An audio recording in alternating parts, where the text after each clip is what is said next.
Hello students, आज आपकी first unit का हम लास्ट टॉपिक कर रहे हैं ग्रोथ ऑफ प्रोविंशियल किंगडम्स, यानी कि प्रांतीय राज्यों का उदय, जिसके अंतर्गत स्पेशली हमारे को विजयनगर एम्पायर के बारे में पढ़ना है। पर इसके साथ साथ और भी कई राज्यों का उदय हुआ था, जैसे कश्मीर, जौनपुर, मेवाड़, मालवा, इस तरह से बहमनी राज्य, इन सब के बारे में भी हम अध्ययन करेंगे। तो इस लेक्चर में मैं उन प्रांतीय राज्यों की बात करूंगी जो उस समय नए नए विकसित हुए थे। तो पहला हम कश्मीर के बारे में बात करें तो 1301 में वहाँ पर हिंदू राजा सहदेव का शासन था और वह राज्य कर रहा था। 1320 में पश्चिमी तिब्बत के एक सरदार रिंचान ने कश्मीर पर आक्रमण किया और वहाँ पर अपना राज्य स्थापित कर दिया और हिंदू राजा को परास्त किया। रिंचान ने अपने एक मुस्लिम विद्वान शाहमीर को अपनी सेवा में नियुक्त करा और उसने शिक्षा के साथ साथ शस्त्र विद्या का भी उसके पुत्र उदयन को शिक्षा दी थी। उसकी मृत्यु के पश्चात, सादेव की मृत्यु के पश्चात, उदयन देव को गद्दी पर बैठाना था, मगर उसको हटा करके 1 वर्ष के भीतर ही उसने पूरे राज्य के जितने भी सरदार थे और अधिकारी थे उन सबको कैद कर लिया और स्वयं ने वहाँ पे सत्ता स्थापित करी। इस तरह वह पहला कश्मीर का मुस्लिम शासक बना और इसके पश्चात कश्मीर में मुस्लिम शासक ही गद्दी पर बैठा रहा। इसमें सबसे महत्वपूर्ण काल सिकंदर का था, क्योंकि उसने धार्मिक उत्पीड़न का काम करा, हिंदुओं को ज़बरदस्ती धर्म परिवर्तन कराया और इसी के साथ साथ उसने टॉर्चर भी किया। ब्राह्मणों को उसने टॉर्चर किया और इतनी बुरी हालत कर दी कि कई हिंदुओं को आत्महत्या करना पड़ा या वे राज्य छोड़ करके बाहर चले गए, कश्मीर छोड़ करके ही चले गए। कई उसने हिंदू मंदिरों को तोड़ा और उसको बुत शिकन, यानी कि मंदिर की मूर्तियों को तोड़ने वाला की उसको उपाधि दी गई थी। कश्मीर में जो राजा हमारे को मिलता है, जिसका नाम हम जैल उल अबिदीन जानते हैं, वह एक उदारवादी शासक के रूप में उभर करके सामने आया और उसने धार्मिक सहिष्णुता की नीति अपनाई। उसने अपने राज्य में मंदिरों के निर्माण की आज्ञा दी, हिंदुओं से जजिया कर भी मुक्त कराया और उसने इसी के साथ साथ राजतरंगिणी का अनुवाद कराया, महाभारत का अनुवाद कराया और उसने निष्पक्ष न्याय की व्यवस्था करी। उसने दिल्ली, गुजरात, ग्वालियर, मक्का, मिस्र, इस तरह से उसने अंतर्राष्ट्रीय संबंध भी अपने कायम करे। उसके काल में कश्मीर के इतिहास को हम एक स्वर्ण युग कह सकते हैं, उस तरह का रहा था। 1440 में उसकी मृत्यु के पश्चात फिर हैदर शाह गद्दी पर बैठा, परंतु उसमें अपने पिता के माफिक प्रतिभा नहीं थी और 1 वर्ष के भीतर ही उसकी मृत्यु हो गई। उसकी मृत्यु के पश्चात दिल्ली सल्तनत में कश्मीर पर किसी भी दिल्ली के सुल्तान ने कभी भी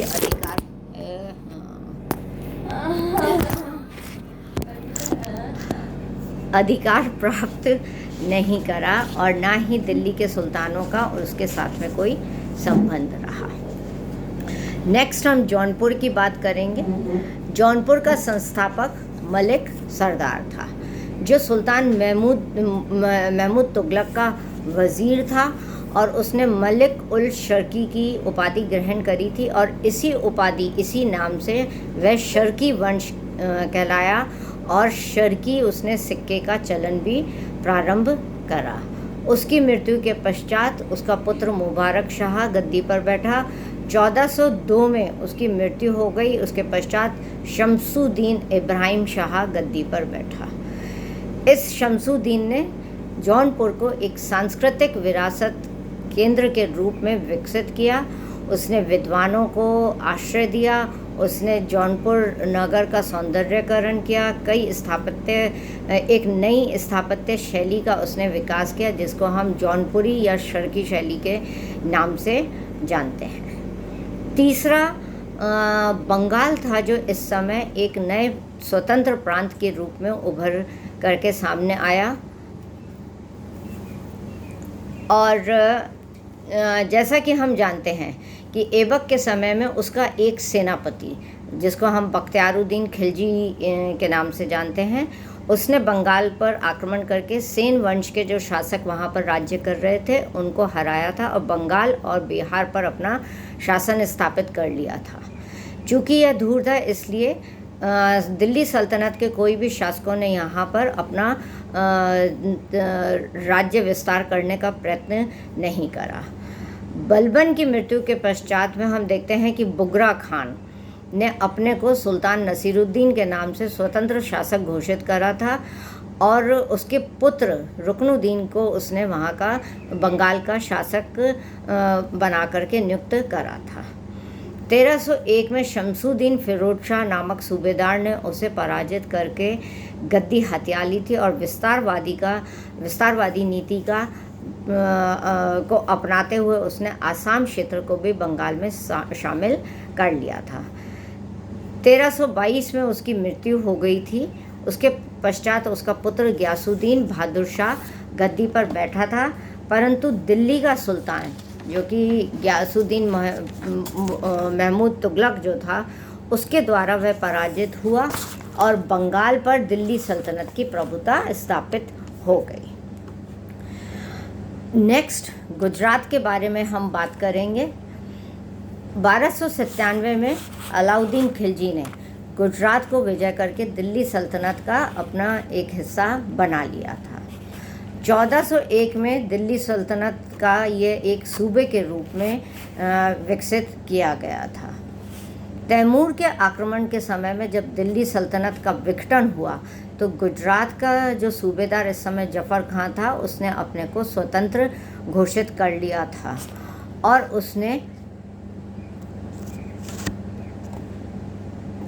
उसने मुजफ्फर खां की उपाधि के साथ में गुजरात की गद्दी को संभाल लिया था। इसी के पश्चात हम फतेह खान ने महमूद बेगड़ा के नाम से गुजरात पर अपना शासन किया था और उसने राज्य को संगठित करके सुदृढ़ता प्रदान करी थी। उसने बहमनी राज्य, सिंध के राज्यों के सुल्तानों को उनके आंतरिक विद्रोहियों को समाप्त करने में भी सहायता दी थी। इस प्रकार बेगड़ा अपने समय का एक महत्वपूर्ण योद्धा, विजेता और कुशल शासक सिद्ध हुआ था, जिसने अपने समय में कई ललित कला, वास्तुकला का निर्माण, स्थापत्य कला का निर्माण किया था और उसने सांस्कृतिक विकास भी किया था। नेक्स्ट 5वें नंबर पे हम मालवा की बात करेंगे।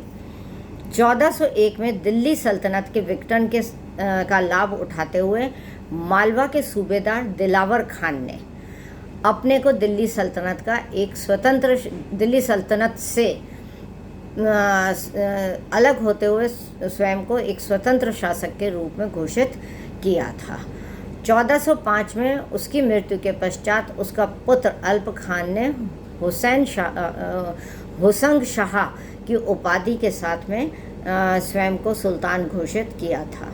यह वही होसंग शाह है जिसने मांडू नगर को बसाया था और उसे ही अपनी राजधानी बनाया था।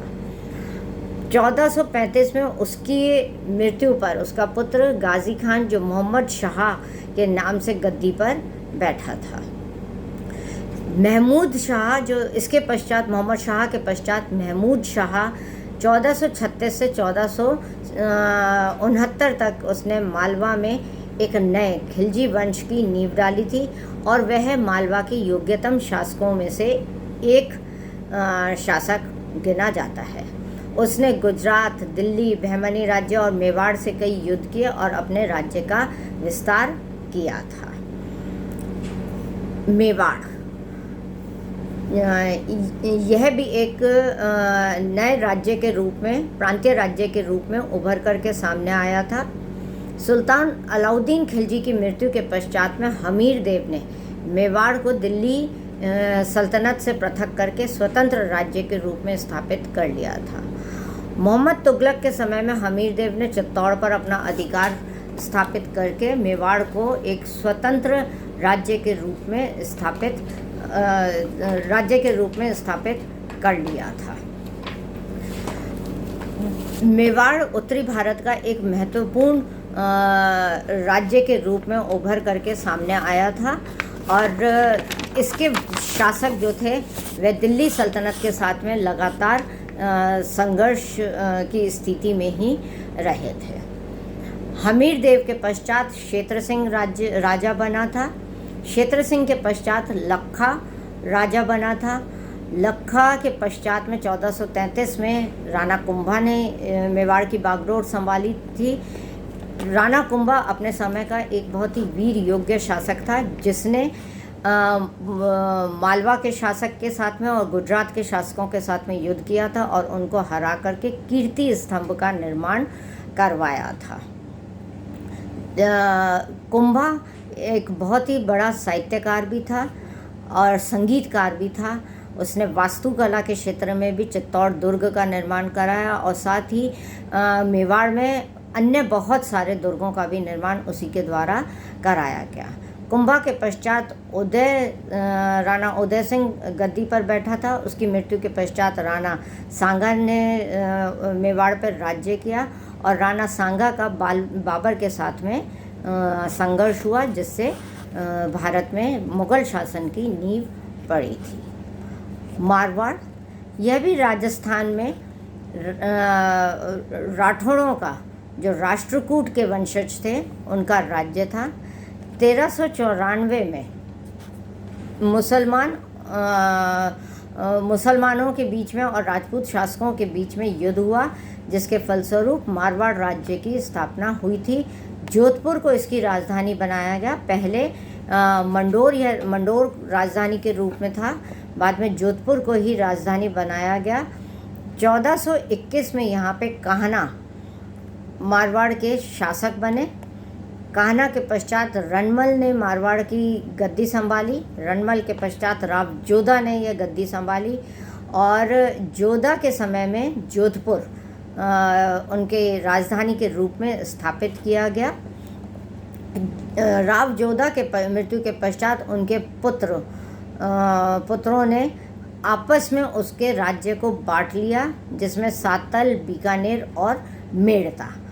ये अलग अलग मारवाड़ राज्य के ही हिस्सेदारी के रूप में ये नए राज्य उभर करके सामने आए, जो अर्ध स्वतंत्र राज्य के रूप में जोधपुर के अधीन ही शासन करते रहे थे। मेवाड़ के पश्चात मारवाड़ राजस्थान का सबसे बड़ा और महत्वपूर्ण वंश माना जाता है। खानदेश दक्षिण भारत में स्थित यह एक महत्वपूर्ण राज्य था, जो फिरोज शाह तुगलक की मृत्यु के पश्चात में स्वतंत्र होकर के 1388 में वहाँ का जो सूबेदार मलिक राजा था, उसने इसको स्वतंत्र राज्य के रूप में स्थापित किया था। खानदेश क्योंकि बहमनी राज्य के समीप था, इसलिए लगातार हम देखते हैं कि खानदेश और बहमनी के मध्य संघर्ष चलता रहा था और उसको समय समय पर मालवा और गुजरात के शासकों से भी सामना करना पड़ा था। और बहमनी राज्य के एक शक्तिशाली स्थिति के कारण वह खानदेश कभी भी एक शक्तिशाली राज्य के रूप में नहीं उभरा। लास्ट जो महत्वपूर्ण प्रांतीय शासक है राज्य है, वह था बहमनी राज्य। मोहम्मद तुगलक के समय में दक्षिण में विदेशी अमीरों ने विद्रोह करके दौलताबाद पर अधिकार कर लिया था और उनके नेता हसन ने 1387 में 47 में अबुल हसन मुजफ्फर अलाउद्दीन बहमनी शाह के नाम से अपने को सुल्तान घोषित करके बहमनी राज्य की नींव डाली थी। बहमन शाह अपने आप को ईरान के शासक इस्फंदयार का वंशज कहता था, और जबकि फरिश्ता ने यह कहा कि वह प्रारंभ में एक ब्राह्मण गंगू का नौकर था। पर हम इस विवाद में नहीं पड़ेंगे। हसन बहमन शाह जो था वह एक बहुत ही योग्य शासक था। उसने गुलबर्गा को अपनी राजधानी बनाया था और राज्य को विस्तार करके उसको सुदृढ़ता प्रदान की थी। उसका राज्य उत्तर में बाणगंगा से लेकर दक्षिण में कृष्णा नदी तक फैला हुआ था और पश्चिम में दौलताबाद से लेकर के भोंगेरी तक फैला हुआ था। उसने वारंगल के शासक को वार्षिक कर देने और कैलाश का किला देने को बाध्य किया था। वह एक अच्छा शासक और प्रबंधक भी सिद्ध हुआ था और उसने अपने राज्य को 4 सूबों में विभक्त करके 4 प्रांतीय राजधानियां बनाई थीं। पहला गुलबर्गा, दौलताबाद, बरार और बीदर। 1358 में उसकी मृत्यु हो गई थी। इस प्रकार हम देखते हैं कि बहमनी राज्य एक प्रमुख राज्य के रूप में उभर करके सामने आया था और यह राज्य 1538 तक एग्जिस्टेंस में रहा था। इसका अंतिम शासक जो था वह खलीमुल्ला था और उसकी मृत्यु के पश्चात यह राज्य 5 स्वतंत्र राज्यों में विभक्त हो गया था, जिसमें पहला है बीजापुर का आदिल शाही राज्य, दूसरा गोलकुंडा का कुतुब शाही राज्य, तीसरा था अहमदनगर का निज़ाम शाही राज्य, बीदर का बरीद शाही राज्य और बरार का इमाद शाही राज्य। ये 5 राज्यों में विभक्त हो गया था। इस प्रकार से एक सशक्त राज्य 5 अन्य सशक्त राज्यों के रूप में उभर करके सामने आया था। नेक्स्ट पार्ट में हम विजयनगर राज्य के बारे में पढ़ेंगे। विजयनगर जो साम्राज्य के रूप में जाना जाता है, वह भी एक मुख्य प्रांतीय राज्य के रूप में उभर करके सामने आया था। और बहमनी और विजयनगर ये दोनों पैरेलल डेवलप राज्य थे और इन दोनों राज्यों के मध्य लगातार संघर्ष चलता रहा था, जो हम विजयनगर एम्पायर के संदर्भ में जब बात करेंगे उसमें बताएंगे। Thank you students.